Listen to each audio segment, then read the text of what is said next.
Huwal qadiru ala ayyab'atha alaikum adaban min fawqikum adaban min fawqikum aw min tahti arjulikum aw yalbisakum syi'a wa yudhiqu ba'dukum ba'sa ba'd anzur kaifa nusarriful ayati la'allahum yafqahun. Al-An'am 65.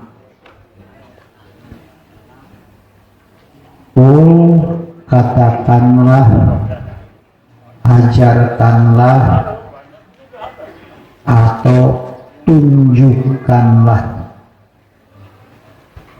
yaitu huwa al-qadiru, dia itu Allah al-qadiru,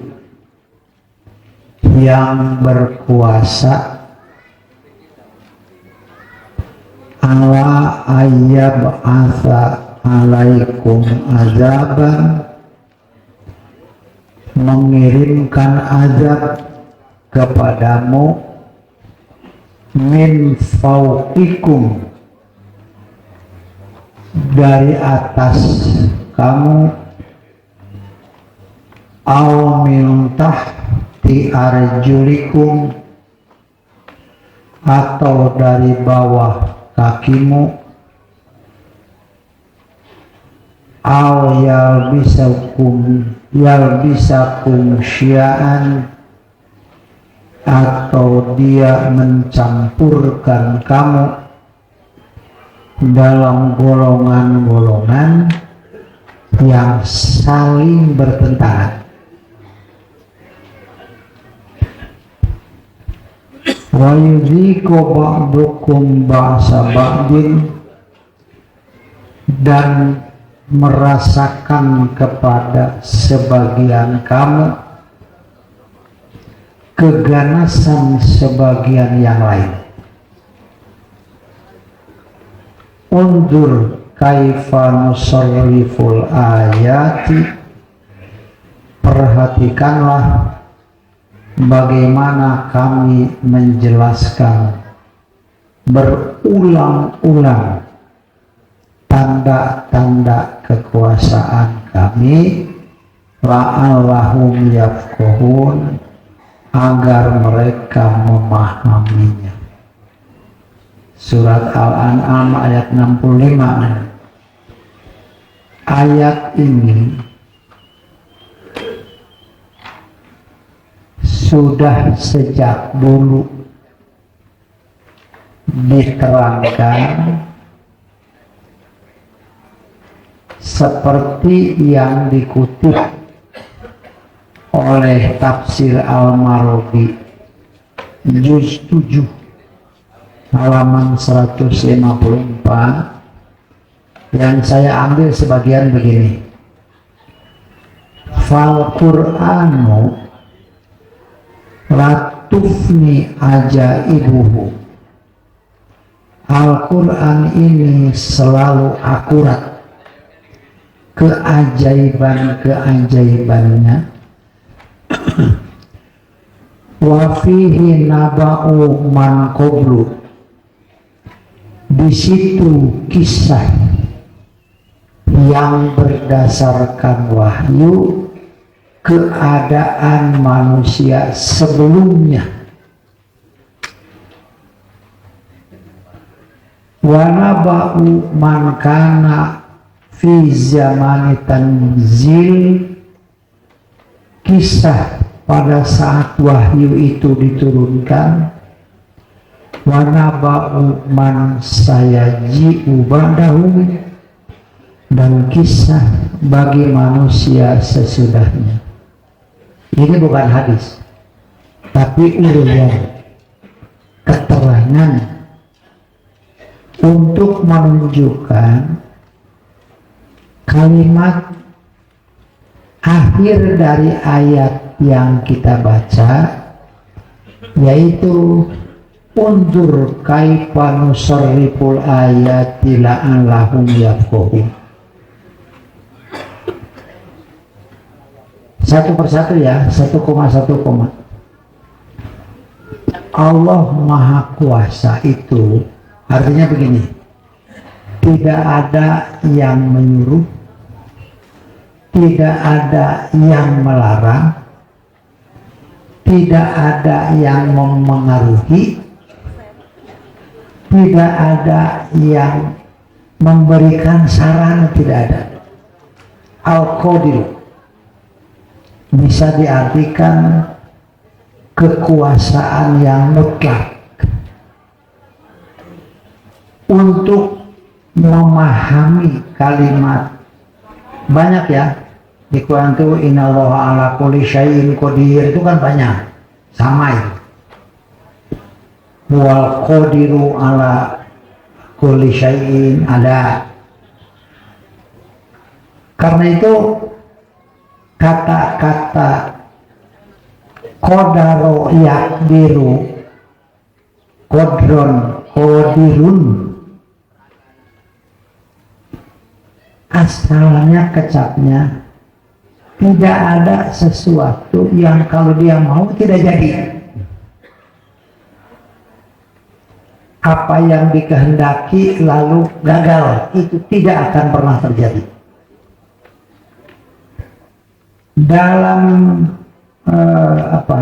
ayat-ayat lain seperti begini,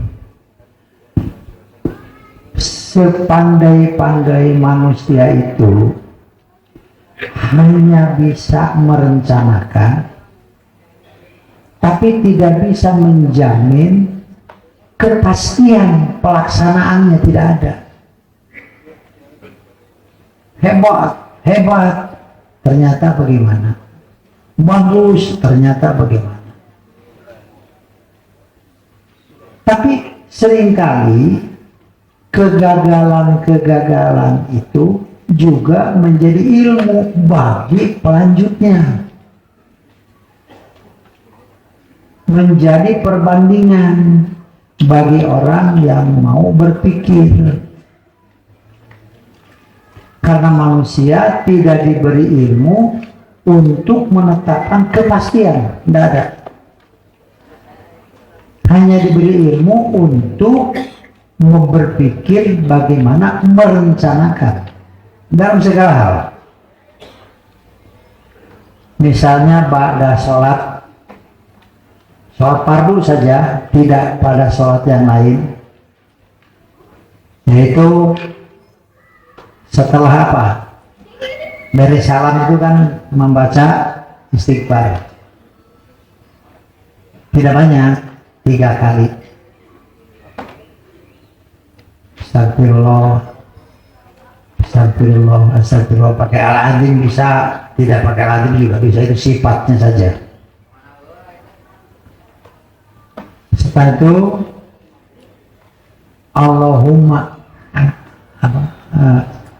Allahumma antas salam, nama itu engkaulah as-salam, yang biasa suka ada yang mengartikan sumber keselamatan.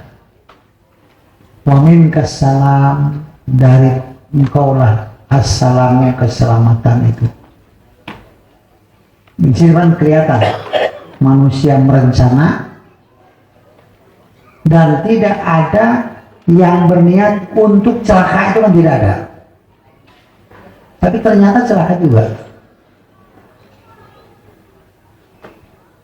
Lalu yang dua-dua itu, Allahumma antas salam wa minkas salam, satu.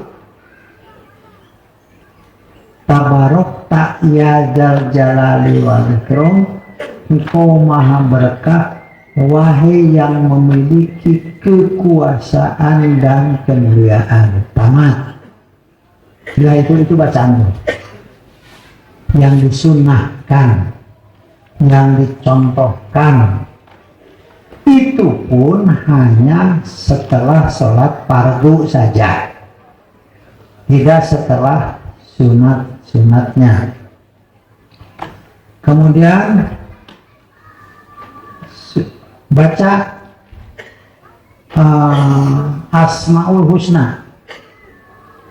Baca Asmaul Husna yang 99 yang diringkas dengan subhanallah 30. Kalau kita baca Quran ya, dengan teliti, dengan berulang, ternyata kalimat subhanallah itu di Quran ada 33 macam. Nanti di surat ini, di surat ini, di surat ini. Kemudian 33 lagi alhamdulillah. Itu sama. Kemudian Allahu Akbar. Dari sejumlah 33 itu garis bawahnya satu. La ilaha illallah wahdahu la syarikalah lahul mulku wa lahul hamdu wa huwa ala kulli syai'in qadir. Lalu bacaan ini yang sering lupa.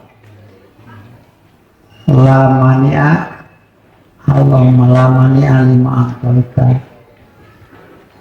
Ya Allah, tidak ada yang menghalangi yang engkau berikan, yang engkau tetapkan, apa saja. Wala mu'tiya lima mana'ata, tidak ada yang bisa memberi, mengusahakan yang engkau halangi dengan berbagai macam sebab. Kedua-duanya kita hanya akan mengetahui setelah terjadi. Nah, di sini banyaknya yang ngadukun itu di sini.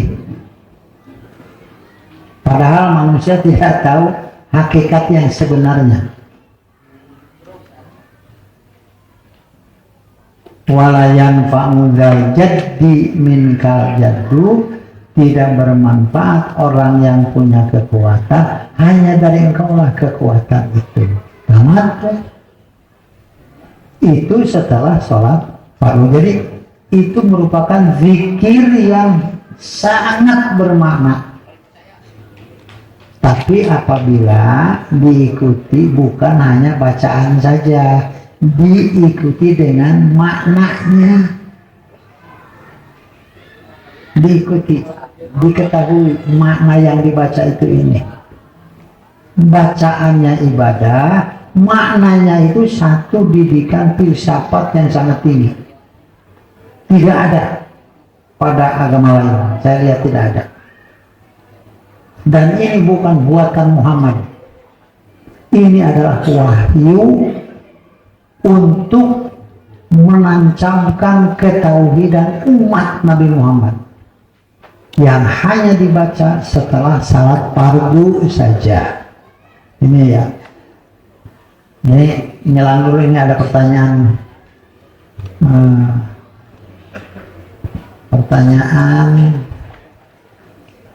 Ini ada pakai gambar segala macam. Dalam salat berjamaah itu ada yang mengatakan kaki si A dan kaki si B mesti kena. Lalu ujung bahu kanan si A harus kena kepada ujung bahu kiri si B, kan begitu jadi. Itu tidak ada dalilnya, hal seperti itu tidak ada. Itu pemahaman. Sebab kalau dipraktekkan itu jadi bingung nanti rukunya bagaimana, sujudnya bagaimana. Misalnya ini kena bahunya, terus dia tadi naruku kumaya, jadi dikemanakan di situ deh. Apalagi di waktu sujudnya. Jadi ini perlu ada pemikiran, kalaupun mengemukakan kalimat taswiyatus sufuh. Saya pandi kumarangkun sejak dulu. Istawu sufuh pakum paina taswiyatus sufuh mau tak? Ini tamami sholat itu dikumandangkan dulu sebagai komando makmum harus. Apakah yang dimaksud dengan taswiyah itu sampai harus kena mengena? Kalau yang ujung bagaimana? Kalau yang di tengah itu kan kena kepada yang sebelah kanan, kena kepada yang sebelah kiri. Kalau yang ujung bagaimana?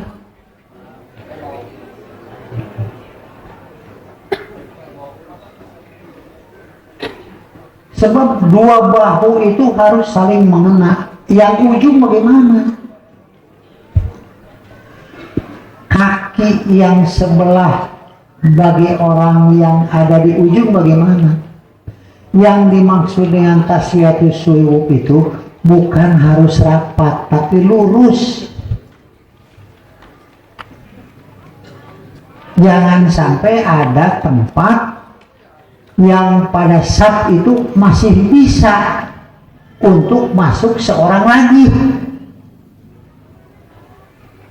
Tidak terlalu renggang, tidak juga harus berdempetan. Tidak begitu. Ya. Itu dalam salat berjamaah begini dalilnya nih. Sebelum Nabi takbiratul ihram, beliau itu begini dulu ya, pakai peraga ya, berdiri aja, lihat ke sana sebelah apa deh, sebelah kanan, sebelah kiri Nabi, lihat ke sebelah sini. Kebetulan ada orang yang tidak lurus, agak menonjol dari kelurusannya. Nabi mengatakan ta'akhir ya fulan, mundur gitu. Jadi lurus. Tidak, hei harus rapat punduk kamu, tidak, tapi lurus. Sebelah sini ada yang mundur dari lurus itu, maka beliau akan takordam ya fulan, maju sedikit maju. Artinya harus lurus begitu. Bukan harus satu sama lain saling menempel. Lurus. Untuk mengukur lurusnya bagaimana? Mata kaki saja lah. Dengan mata kaki saja lurus. Karena kaki itu kalau diluruskan depan kaki itu tidak mungkin. Nah, kenapa? Ukuran sepatu saja nggak sama. Kalau mata kaki itu sama itu, tidak akan ada mata kaki di depan, itu kan nggak ada. Itu yang satu. Ini ada pertanyaan lagi. Ada sebuah masjid di satu perumahan, jamaahnya hanya kurang lebih 10 sampai 15 orang. Oh banyak ini. Apakah sah jika di masjid itu dilaksanakan sholat Jumat? Sah, itu saja cukuplah. Ya. Sah saja. Cuma ini pakai keterangan ilustrasi lah, ya. Katanya tidak sah kalau kurang dari jumlah 40. Saya jawab, apakah 40 itu dengan imamnya? Dengan muadzinnya? Kalau begitu makmum bukan 40, 38. Ya, tidak ada keterangan yang menetapkan jumlah jamaah Jumat, tidak. Bagaimana kalau 5-an? Silakan laksanakan Jumat ini. Kalaupun hanya 5-4 orang, tidak apa-apa. Ada makmum, ada imam, kemudian seorang di sini ada, kemudian ada khutbah, beres khutbah, kemudian qomat, salat, itu saja. Jumlah itu tidak ada ketetapan. Cuma tentu saja kalau unggal Jumaah nanti luan piraku, yang azan si A, yang imam dan khotib si B, makmumnya si C, piraku. Itu tentu saja hal ini tidak enak, tapi secara hukum itu tidak bisa dikatakan batal. Karena satu keadaan tidak sempat salat Jumat, apakah salat duhur di rumah dilakukan dengan 2 rakaat atau tetap 4 rakaat? Begini ya, saya menerangkannya agak panjang.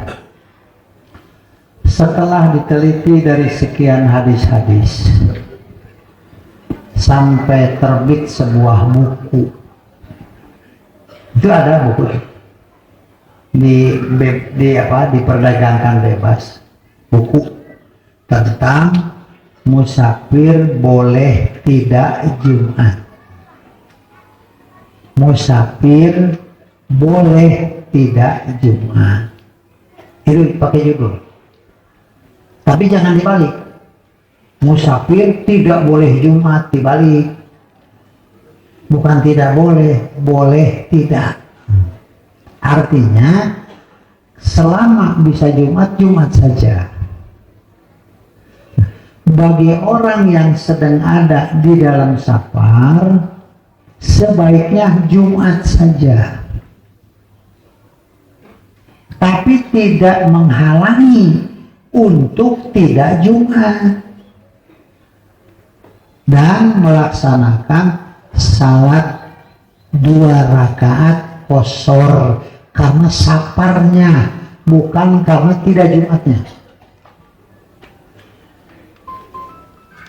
Karena sedang safar. Kalau di tempat sendiri tidak sempat Jumat, itu tidak boleh jadi alasan. Tidak sempat Jumat ini, alasannya apa? Kalau alasannya alasan yang hanya menganggap ringan terhadap ibadah Jumat, tentu itu tidak boleh. Kalaupun betul-betul tidak sempat dengan alasan yang tidak menganggap ringan, maka salatnya tetap 4 rakaat duhur kalau salat. Tapi masih bisakah mengajak orang-orang untuk melaksanakan Jumat itu? Kalaupun kepada orang-orang yang sudah Jumat, aturan Jumat, mereka buru ya, mungkin dengan alasan yang bisa diterima nih. Ajakin luan, jadi tiluan. Mungkin dia yang khutbah, mungkin minta khutbah. Oh, gimana ini? Adhan saja, tidak usah pakai pengeras suara. Tidak pakai pengeras suara kayak jadi rumah dia jadi ribut ya. Ya, adhan wajar saja lah. Gitu ya.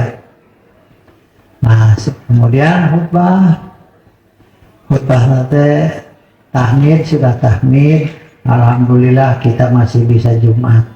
Lain kali mudah-mudahan tidak. Duduk, khutbah kita khutbah gitu. Berdiri lagi, karena ini kan Jumat harus diselang dengan duduk, alhamdulillah wa syukurillah, biasa tahmid. Sudah. Dengan demikian kita bersyukur kepada Allah. Mudah-mudahan seumur hidup hanya terjadi sekali ini saja ya. Sudah. Rabbana atina fid dunya hasanah, doa terus salah ada 2 rakaat luhut batik itu dipanjang-panjang kada kira ini maksudnya. Itu bacakan surat Qul bisa. Saya pernah, ini Maman Jumat di waktu safar di Jakarta. Semua kawan-kawan sudah duduk. Ini siapa yang mau khutbah? Akhirnya saya ditunjuk Maman Jumat. Rakaat khutbah pertama saya baca Qul huwallahu ahad. Tidak diterjemah. Kemudian duduk, tahmid lagi, sudah beres. Kemudian khutbah. Yang kedua, saya baca Qul a'udzu birabbil falaq sampai selesai. Kemudian ngedoa, sudah ngedoa salam. Udah, salat kederakan. Itu yang ikut Jumat. Ini sholat yang melaksanakan surat bahasa Arab Bungkul. Udah ada. Saya bukan khutbah dengan bahasa Arab Bungkul, saya baca Quran yang Anda juga datang mengerti. Saya tahu semua yang makmum ini semua mubalik. Semua paham. Jadi kalau pun diterjemah nggak ada artinya, cukup. Gitu ya. Itu pernah itu. Seumur hidup sekali itu saya pernah. Nah, di sini ada menuntun zikir orang yang sedang sakarat. Baru saja dibacakan kalimat la ilah, nyawanya putus. Bagaimana status orang itu? Tidak ada zikir bagi orang yang sakarat. Yang ada itu adalah talqin. Tapi kalau menyebut zikir juga tidak apa-apa dari segi zikirnya. Tapi yang diperintahkan oleh Nabi itu talqinnya dengan tuntunan la ilaha illallah, dekatkan ke telinganya. Mungkin masih bisa mengucapkan la ilaha illallah. Sudah, tidak usah diulang berkali-kali. Kalau sudah mengucapkan cukup. Atau tidak bisa mengucapkan, cukup dengan isyarat, misalnya mangut-mangut. Sudah, tidak usah terus berulang-ulang, cukup. Artinya dia terima kalimat la ilaha illallah itu dengan situasi dan kondisi kemampuan, baru dengan isyarat itu. Bagaimana kalau begini? La ilaha, hilang aja. Jawabnya sah. Karena bukan membaca la ilah, tapi hanya kemampuan sampai di situ. Betul ya? Tidak usah diulang lagi. Kenapa? Baru la ilah, hilang. Ulang lagi tidak? Oh, kawan hilang. Nanti kalau mengucapkan hidup lagi dia. Ya namun hiji ada seorang yang berisbal tetapi tidak disertai dengan kesombongan. Bagaimana hukumnya? Macam-macam aja ini. Isbal ini yang pakai apa? Pakai gamis atau celana yang dalam bahasa Inggris ngantung, ngantung, yaitu di atas mata kaki, tapi tidak sombong, boleh tidak, macam-macam aja Anda itu. Membagikan harta sebelum meninggal atau menulis surat wasiat, kurung bagian anak laki-laki dan perempuan disamaratakan. Apakah harus dilaksanakan meskipun tidak sesuai dengan aturan waris? 3 masalahnya. 1, waris itu bukan punya orang yang sudah mati. Mereka deh, kekayaan yang ditinggalkan orang yang mati itu bukan kekayaan orang itu. Nah, yang mati itu sudah tidak punya apa-apa. Sudah inqoto'ah, tinggal menghadapi tanggung jawabnya saja. Dari mana harta itu sampai bisa dimiliki. Kalau hartanya semua kembali kepada Allah. Satu. Kedua, kalau harta itu tidak kembali dan bukan kepunyaan Allah, tentu saja Allah tidak berhak mengatur, kan?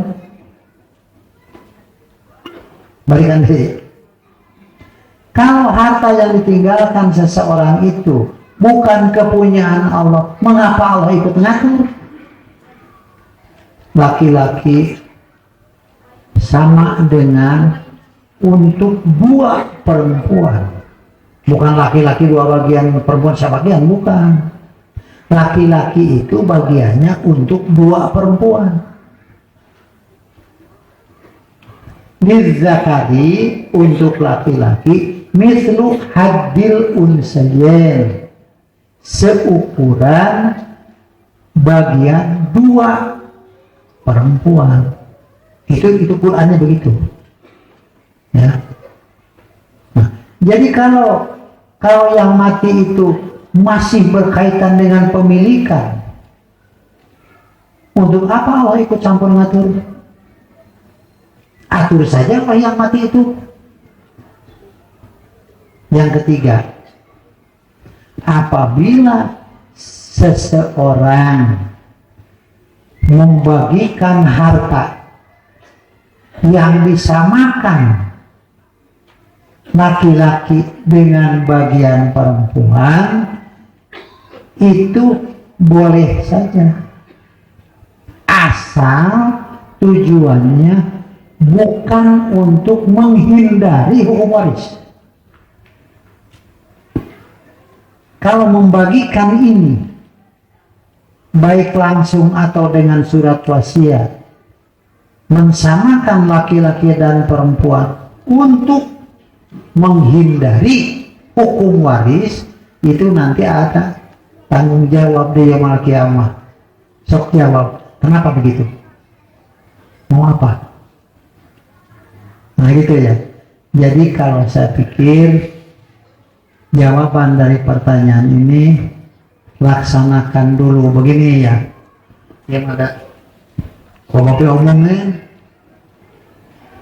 malah yang paling jelek ini ahli waris tanya kepada Ustaz A, bagiannya begini. Tanya lagi kepada ajingan B, tanya lagi kepada C, dengan maksud dari Ustaz mana, ajingan mana sekiranya dia dapat bagian lebih besar. Wah, ini Ustadz jeng-jengan diadu jadi korban ya. Apalagi kalau yang ditanya itu juga ada niat untuk mengambil, itu lebih jelek lagi. Karena itu secara hukum saja, Qur'annya begini, hadisnya begini, bagiannya begini. Secara Islam begini, sudah beres. Hanya biasanya gimana beres, Ustadz nama taruh ditanya-tanya aja. Begitu ya, pengalaman dan kena tempuluh lah, mungkin bakal nggak bagi depan. Begini ya, ini A dapat 100 laki-laki ini, ya. B dapat berapa? 50 kan? 50. Sudah, contoh 2 orang saja dulu lah, sama dengan yang ini. Mau berapa orang sama? Ini perempuan ya. Laki-laki 100, tentu saja perempuan 50, kan begitu. Nilai nominalnya, nilai variabelnya, angkanya.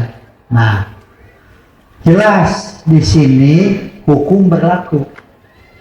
hukum Islam berlaku.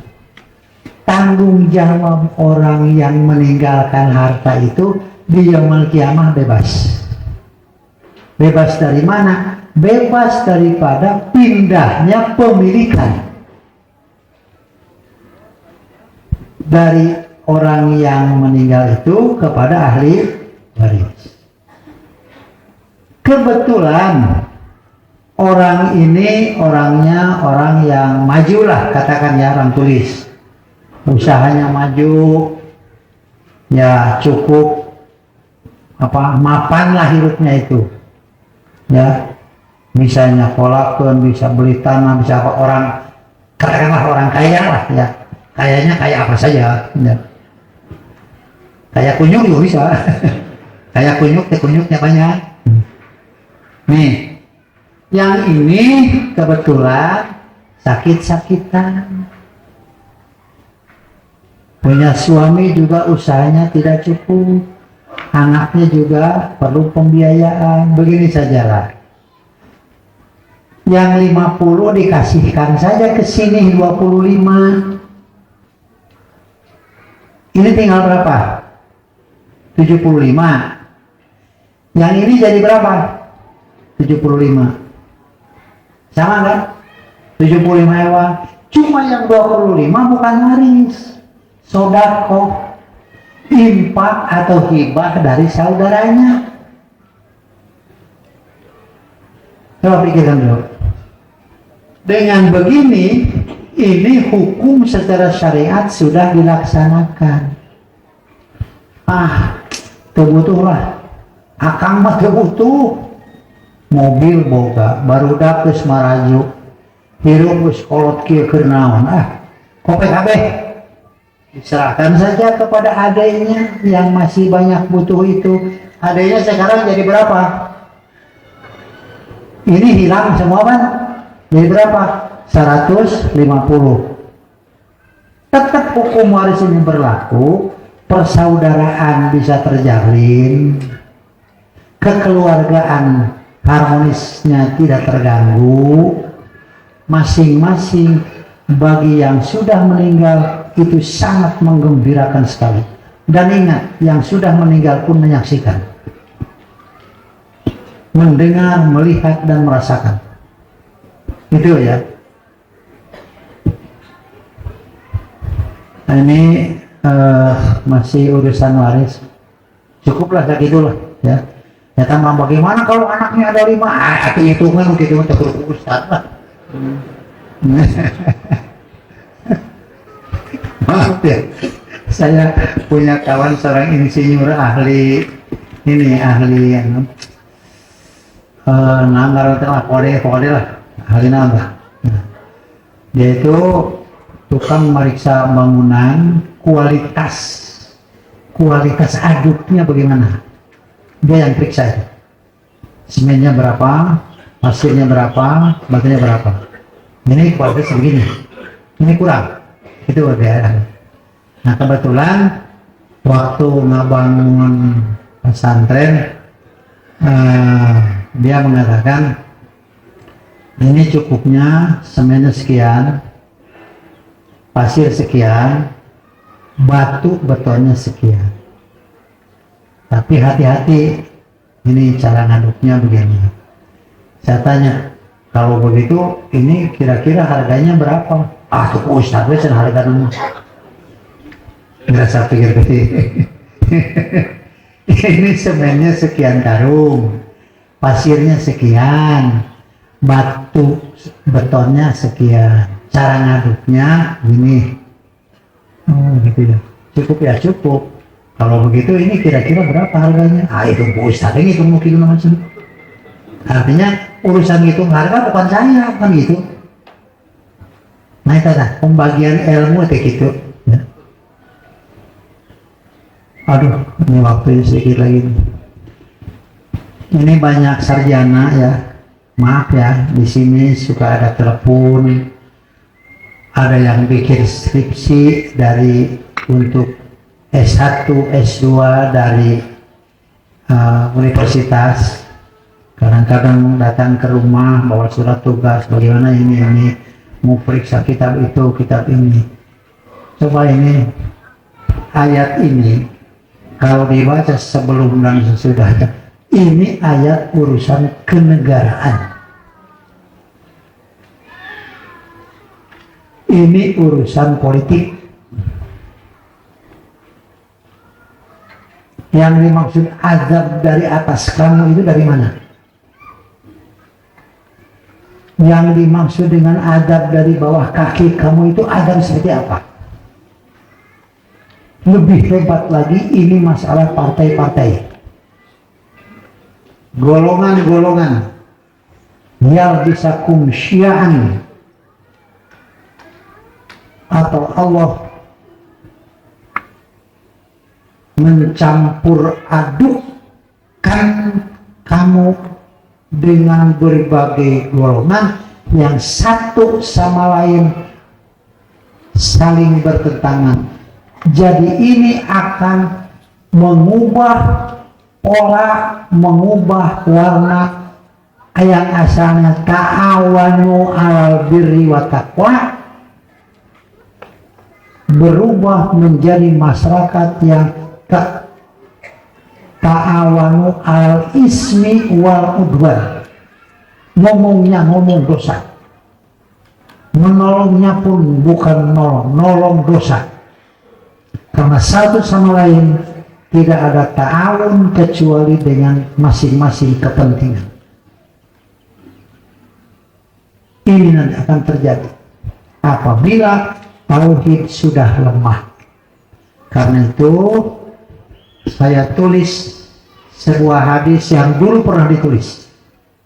Ini hadisnya di bawah. Ini silakan, di sini ada sarjana ya. Ada S1, ada S2, ada bapak-bapak dosen, saya juga tahu. Dan saya juga dulu pernah jadi dosen, pernah itu berapa tahun dulu ya, jadi tahu situasi mahasiswa, tahu kampus, tahu apa, tahu ya.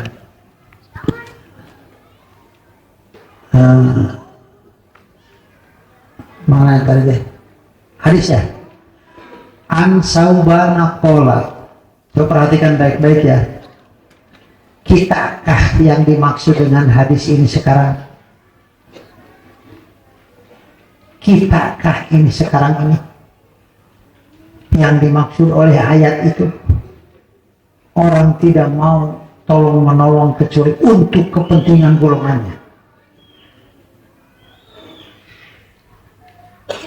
Saya mendengar pernyataan seorang wakil rakyat dapat gaji kurang lebih 50 juta per bulan, untuk partainya sekian, untuk anu sekian, untuk anu sekian, untuk anu sekian. Saya hanya kebagian sekian. Itu diomongkan, ditayangkan. Saya pikir gila. Untuk menjadi pejabat saja setingkat gubernur berapa miliar? Kalau diusung oleh partai itu harus bayar berapa kepada partai itu? Dan partai kebagian berapa? Semakin banyak anggota, semakin besar minta mas kawinnya. Itu sudah jadi Rusia, tapi umum. Sudah, ini juga Rusia, tapi umum, gitu ya. Jangan banyak bicara lah. Pokoknya sekian. Oh iya. Tapi jangan kasih tahu orang lainnya iya. Dia ngomong begitu juga kepada yang lain. Terus saya pikir insya Allah kita beruntung masih ngaji. Masih ngaji seperti ini. Punya perbandingan, punya nilai, punya ilmu. Tidak merasa berbahagia karena bertambah keuntungan, tapi merasa beruntung apabila melaksanakan ta'awun 'alal birri wat taqwa. Itu dalam surat Al-Maidah ayat pertama ya, di ujung. Nanti kalau ada waktu kita tulis minggu depan. Yang dimaksud ta'awun itu seperti apa? Albir itu apa? At-taqwa itu apa? Itu ya. Hadis ini diterangkan yushiku an tada'a alaikumul umamu kama tada al akalatu ila qas'atiha. Hampir saja, ini sabda Nabi 15 abad tahun yang lalu ini 15 abad yang lalu diucapkan oleh beliau kepada para sahabat, diriwayatkan oleh Sauban. Hampir saja beberapa golongan manusia itu akan saling mendahului, mengerubuti kamu, mempergunakan kamu, memperalat kamu. Deket kumaha kawas kadulur. Ada seorang nenek-nenek bawa anak kecil di pangku di ciuman. Mungkin ngomong apa deh? Cium apa itu? Bukan cium ta'awun alal birri wat taqwa. Itu ya. Tapi harus begitu, harus. Nah, di sini ada kalimat waqala qailun min qillatin nahnu yauma idin. Apakah karena kami hanya berlumah sedikit, kurun mayoritas pada waktu itu? Qala bal antum yauma idzin kasir. Sabdanya, tidak. Bahkan kamu pada saat itu banyak, kurun mayoritas. Walakinnakum gusaun ka gusais sail. Namun kamu pada saat itu semacam buih air bah.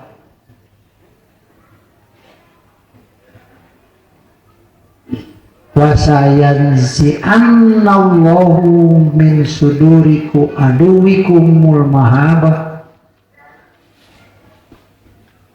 Kemudian Allah akan mencabut dari hati musuh-musuh kamu al-mahabah, rasa enggan. Kalau dalam bahasa politik ya sekarang ini jadi golongan yang tidak akan diperhitungkan.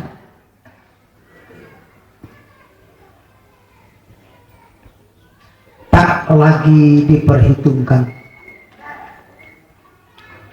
Walayak difanna fi qulubikumul wahna, dan akan mengancapkan pada hati-hati kamu itu al-wahan. Bahasa al-wahan. Sahabat bertanya, ya Rasulullah, wa mal wahan? Apa yang dimaksud dengan wahan itu? Qala, Nabi menjawab, hubbud dunya wa karahiyatul maut. Cinta dunia, sangat takut untuk mati. Sieun pisan paeh teh, sieun pisan. Nah, ini saya ulangi ya, jauh nih, agak jauh nih. Ini saya cantumkan untuk keutamaan sahabat-sahabat Nabi bagian 17 tentang Umar bin Khattab. Ini dalilnya di bawah.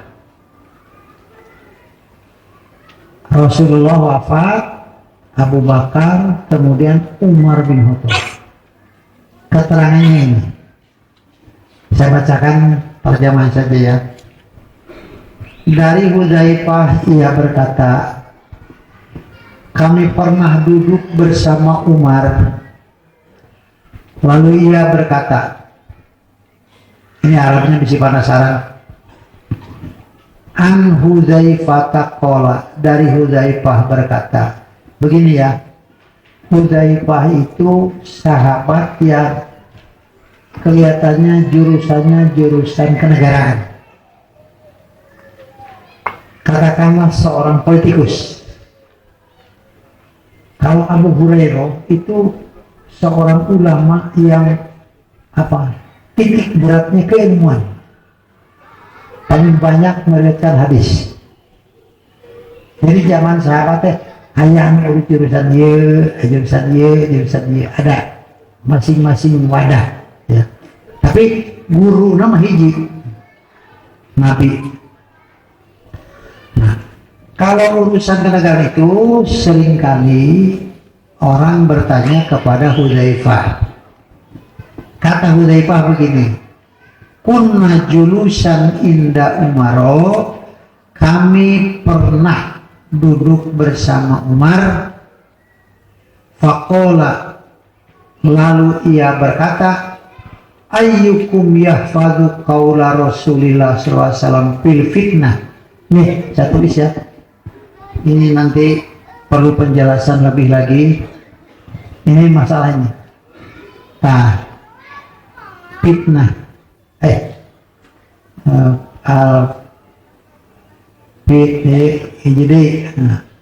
Nah gitu. Al fitnah. Nah, di urang mah di kita ini suka diartikan fitnah tenuding atau menuduh tanpa bukti. Nah, tapi padahal bukan begitu. Fitnah itu artinya banyak. Ya. Ada fitnah artinya ujian. Ada fitnah artinya suatu keadaan yang sulit diatasi akibat daripada keburukan perilaku manusia. Ada fitnah artinya huru hara besar di sebuah negara. Ada fitnah rumah tangga, kadang-kadang karena anaknya, karena istrinya, istri dan anak karena suaminya, atau sama murdah karena tetangganya. Itu ya. Di fitnah itu tidak terbatas tuduh menuduh, bukan begitu. Di sini ada dua arti. Satu, ayyukum yahfadhu qawla Rasulillah fil fitnah. Kata Umar kepada Hudzaifah. Ini yang ditanya ini politikus nih. Ya. Qultu, saya jawab, ana kama qalahu, saya yang hafal seperti yang diucapkan oleh Rasul, yaitu fitnatur rajuli bi ahlihi wa malihi wa waladihi. Nah, ini yang saya tadi katakan itu. Fitnah seorang pada keluarganya, pada hartanya, dan pada anaknya, wajarihi, pada tetangganya. Wa nukaffiru has-salatu was-saumu was-shadaqatu wal amru wan nahyu. Kalau itu terjadi, maka itu akan terhapus dengan salat, dengan saum, dengan sedekah, dengan al-amru dan an-nahyu. Amru bil ma'ruf wa nahy anil munkar ya maksudnya. Sudah, itu bisa tertebus, terhapus. Itu fitnah yang kemudian Hudzaifah menjawab. Qala, Umar berkata, laisa hadza urid, bukan itu yang ku mau. Walakinnal fitnatul ladzi tamuju kama yamujul bahru. Tapi fitnah yang aku tanya kepadamu, pernah dengar enggak ucapan Rasulullah, yaitu fitnah yang seperti gelombang laut,